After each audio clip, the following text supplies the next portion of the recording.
আপনি কি পালং শাক খেতে পছন্দ করেন না? তাহলে আজকের রেসিপিটা শুধুমাত্র আপনারই জন্য। তাহলে আসুন দেখে নিই আমি আজকে পালং শাক দিয়ে কি ইউনিক রেসিপি বানাচ্ছি। ভিডিওটা স্কিপ না করে প্রথম থেকে শেষ পর্যন্ত দেখার অনুরোধ রইল। সবার প্রথমে আমি 1 কাপ মুগ ডাল ভালো করে পরিষ্কার জল দিয়ে ধুয়ে আধ ঘন্টার জন্য ভিজিয়ে রেখেছিলাম।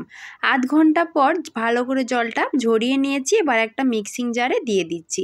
তাতে দিচ্ছি কয়েকটা কাঁচা লঙ্কা আর দিচ্ছি 1 ইঞ্চ মতো আদা। তার সাথে দিয়ে দেব কোঁচানো পালং শাক। আমি এখানে বাজারে যে 1 আঁটি মতন পালং শাক বিক্রি হয় তার অর্ধেকটা নিয়েছি। কেটে ধুয়ে ভালো করে পরিষ্কার করে তারপর সেই পালং শাকটা এখানে দিয়ে দিচ্ছি। এটার একটা মিহি মিশ্রণ বানিয়ে নেব।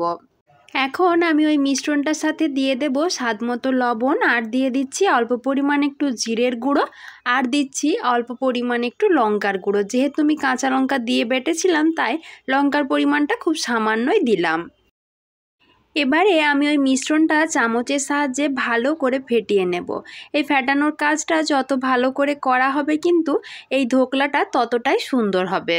এখন আমি একটা স্টিলের থালা নিয়ে নিয়েছি, তাতে অল্প পরিমাণ সর্ষের তেল একটু ব্রাশ করে দিচ্ছি। তারপর ওই মিশ্রণটা ওতে ঢেলে নেব।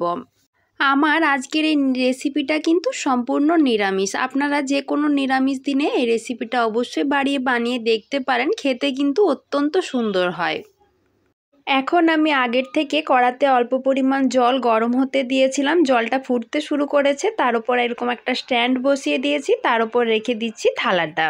এখন আমি ঢাকা দিয়ে মিডিয়াম ফ্লেমে 20 মিনিট মতো রান্না করে নেব। 20 মিনিট পর ঢাকাটা খুলে দেখে নেব এটা ঠিকঠাক তৈরি হয়েছে কিনা। 20 মিনিট পর আমি ঢাকাটা খুলে চেক করে নিচ্ছি এটা ঠিকঠাক তৈরি হয়েছে কিনা। একটা চামচের সাহায্যে দেখে নিচ্ছি। দেখুন চামচটা কিন্তু পরিষ্কার বার হয়েছে, অর্থাৎ এটা ঠিকঠাক তৈরি হয়ে গেছে। এখন আমি এটা কড়া থেকে বাইরে বের করে নিচ্ছি। কিছুক্ষণ পর মিশ্রণটা ঠান্ডা হয়ে গেছে। আমি এখন একটা ছুরির সাহায্যে কেটে নিচ্ছি। আপনাদের যেমন শেপ অনুযায়ী কাটতে ইচ্ছে হয় সেই অনুযায়ী কেটে নেবেন। তবে আমি এখানে বরফির মতো শেপ করে কেটে নিচ্ছি। ধোকার ডালনা তো আপনারা অনেক খেয়েছেন।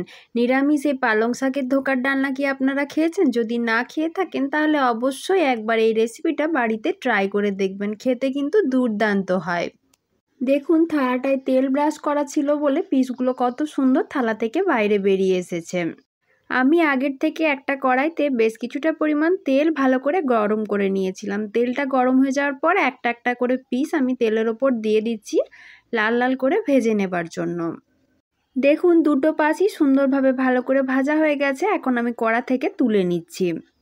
এখন আমি ওই তেলের ওপর প্রথমেই দিয়ে দিচ্ছি 1 চিমটে মতো হিং। হিংটা কয়েক সেকেন্ড একটু ভেজে নেবার পর আমি দিয়ে দিচ্ছি আধ চামচ মতো গোটা জিরে আর দিয়ে দেবো একটা শুকনো লঙ্কা। ফোড়নটা ভালোভাবে ভাজা হয়ে গেলে আমি এখানে দিয়ে দিচ্ছি 1 চামচ মতো আদা বাটা। আদা বাটাটা দিয়ে ভালো করে একটু কষিয়ে নেব।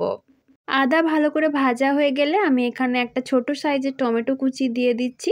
টমেটোটা যাতে ভালো করে তাড়াতাড়ি নরম হয়ে যায় তাই দিয়ে দিচ্ছি অল্প পরিমাণে একটু লবণ।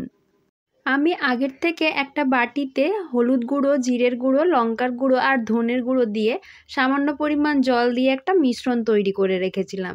মশলাটা অল্প একটু ভাজা হয়ে গেলে সেই মিশ্রণটা দিয়ে দিচ্ছি। এরপর বেশ কিছুক্ষণ ধরে মশলাটা ভালো করে কষিয়ে নেব। মশলা থেকে তেল ছাড়তে শুরু করলে আমি এখানে দিয়ে দিচ্ছি অল্প পরিমাণ একটু চিনি। যেহেতু নিরামিষ রান্না চিনিটা দিলে তার স্বাদ ভালো হয়। আপনারা যদি না দিতে চান তাহলে নাও দিতে পারেন। এখন দিয়ে দিচ্ছি 1 বাটি মতন জল। জলটা দেওয়ার পর গ্রেভিটা ফুটতে শুরু করলে আমি যে ধোকাগুলো ভেজে তুলে রেখেছিলাম সেইগুলো একটা একটা করে দিয়ে দিচ্ছি। এই ধোঁকা বা বড়া যাই বলুন না কেন এগুলো কিন্তু ফুটে যাওয়ার পর অনেকটা জল টেনে নেবে, তাই জলের পরিমাণটা একটু বেশি দিতে হবে। গ্রেভিটা একবার ফুটে যাওয়ার পর গ্যাসের ফ্লেমটা মিডিয়ামে রেখে 5 মিনিট মতো ফুটিয়ে নিলেই কিন্তু আমার আজকের এই নতুন ধরনের রান্না একদম তৈরি। এখন সবশেষে আমি দিয়ে দেব অল্প পরিমাণ একটু গরম মশলার গুঁড়ো আর দিয়ে দেব আধ চামচ মতো ঘি। যে কোনো নিরামিষ রান্নায় ঘি আর গরম মশলাটা দিলে তার স্বাদ কিন্তু অনেক ভালো হয়।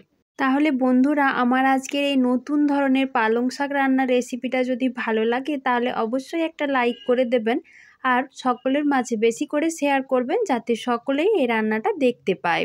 আর আমার চ্যানেলে এইরকম নতুন নতুন রেসিপির আপডেট সবার প্রথমে পেতে হলে আমার চ্যানেলটিকে সাবস্ক্রাইব করে দিয়ে আমার পাশে থাকবেন এবং পাশে থাকা নোটিফিকেশন বেলটিও অন করে দেবেন।